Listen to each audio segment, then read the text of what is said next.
How do you meet a man when you spend half the year living on a tiny island away from people and you're in your 70s?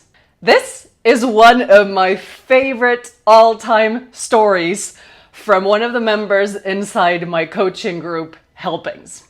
Hey, my name is Stephanie and I help people to think, heal, and feel good. This story is very different from the other ones that I've told so far. This member is a very happy member. She came into the group without any significant health symptoms, and her main intention was to be around people, like-minded people, who were excited about creating, who were excited about fine-tuning their mental ability to create things that they really want. The member that I'm talking about today is plus 70 years old. She got divorced decades ago, and ever since then, she's dated, but not in many, many years. And if you listen to society and the messages we get about dating when you get older and how hard it is, then it's easy to buy into that story. My client decided to create her own reality. She came in with the intention of wanting to meet a man. Here's what happened next. The facts are simple. This member lives on a tiny island 6 months of the year. This is very common in Sweden and Finland, where there are thousands of islands around the mainland. And so instead of having summer cottages and summer houses, people have them on small islands. People have small boats that are at the harbor, and then they go from the harbor to their islands and spend time there during the summer. One day, my client was out boating with her friends.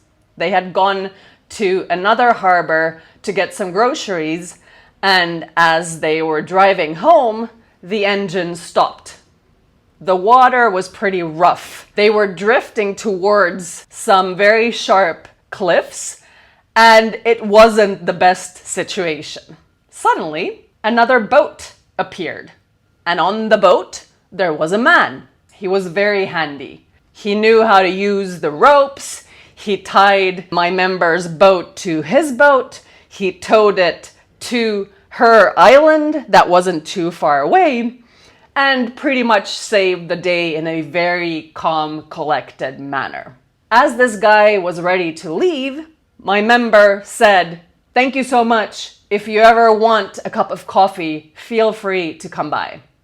This is something that you say in the same way as you would say, "See you later." That doesn't mean, "Should we meet tomorrow?" It kind of just is another way of saying bye. However, the next day arrived. My member was on her island washing up in the kitchen. All of a sudden, there is a knock on the window. Who's there? This guy who rescued her a day earlier. First of all, this is not a common situation because no one visits a stranger in the archipelago. You go see some of the friends you know, but you only do so if you make an arrangement. You don't just show up on somebody else's island, because frankly, it could be a little creepy having people just appear when you're not expecting them.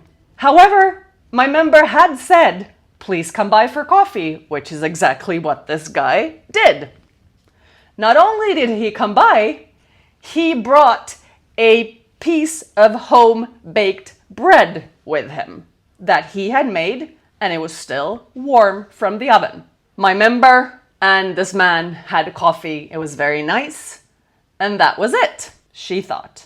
The next day, she wakes up a little groggy because she's been awake half the night, maybe because it was full moon or something. She wakes up later than usual, checks her phone, and there's a message from this guy.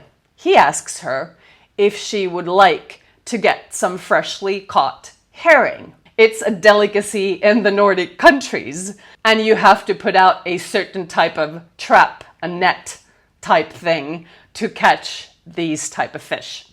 Half an hour later, he delivers the fish in a bucket. Later that day, he invites my member to dinner, and they have dinner together on his island 5 minutes away.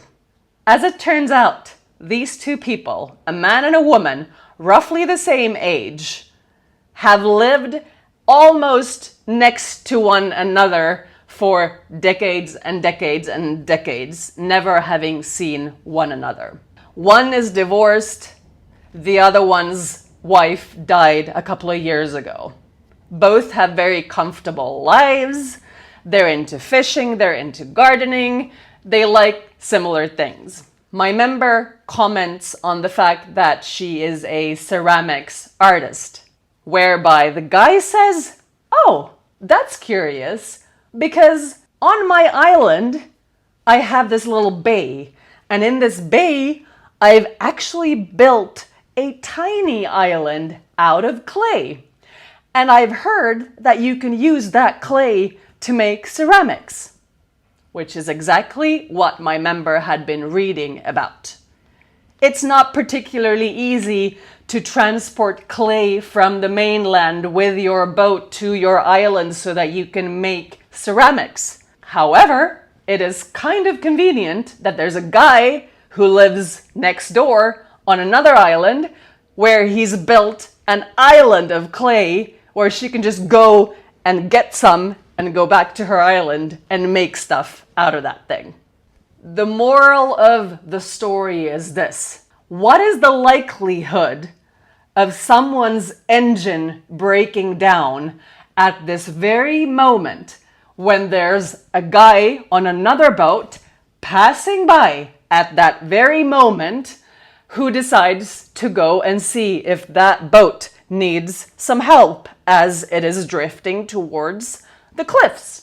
Also, what is the likelihood of these two people on different boats being fit for one another, being roughly the same age, having roughly the same lifestyle, having roughly the same interests?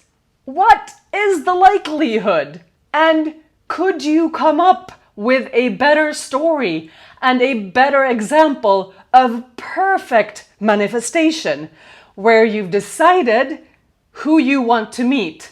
A nice guy who's interested in the same things that I'm interested in and who wants to live in a similar way that I want to live.